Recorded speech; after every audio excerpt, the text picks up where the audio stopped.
one thing that has not surprised any of us is the governor's imprint on what his priorities are and you know what he wants to become law. Um, there's so much going on, but I'm just want to ask you guys what particular issues that really just kind of stand out for you as far as the governor's priorities.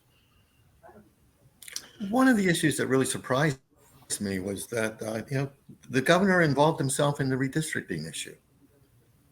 Um, I didn't see that coming, and but I guess it plays to the script of he's the leading fighter in the culture war, and he's playing to that base of the Republican Party that supports. I mean, he's playing to the Trump base of the Republican Party, and this fits right in with it. And the governor also right now, is playing sort of on a larger stage as well. He's trying to appeal to Republicans nationally and burnish his reputation because, as we've seen, we just had the Conservative Political Action Committee conference, that was going on in Orlando the last few days. Hey, Jane, and it seemed to be something that DeSantis has gotten. He's the number 2 favorite behind President Trump, former President Trump, for running for the White House in 2024.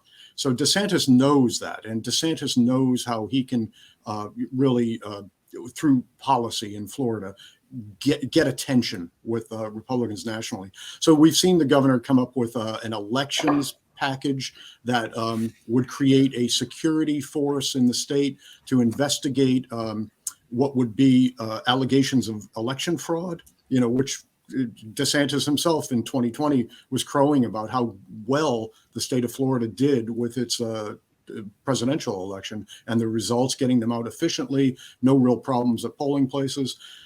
So the governor has weighed in on that, which is all part of the Trump base talk of how Trump was robbed of the 2020 presidential campaign because of election fraud. So it addresses some of that audience.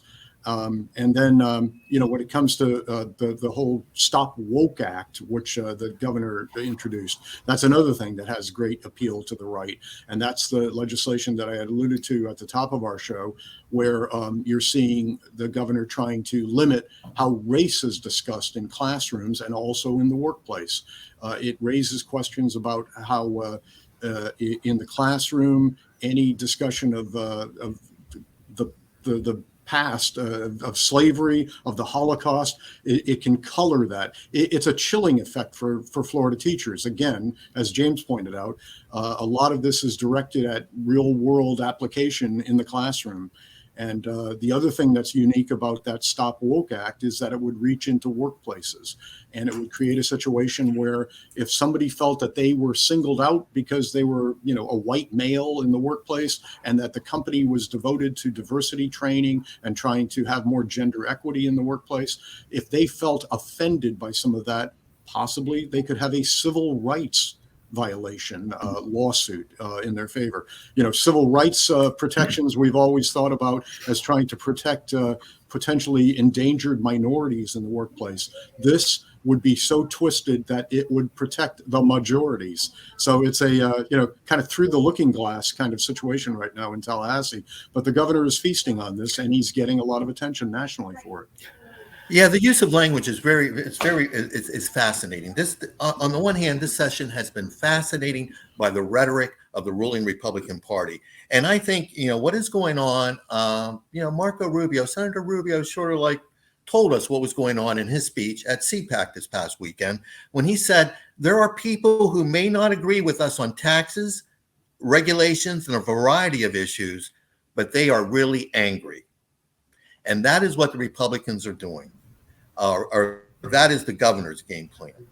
Instead of addressing the issues that face the state, we are picking fights about abortion rights. We are picking fights about our racial history, and we are handcuffing teachers in the classroom and local governments when they try to pass ordinances that offend businesses. The governor is leading by dividing and fomenting anger.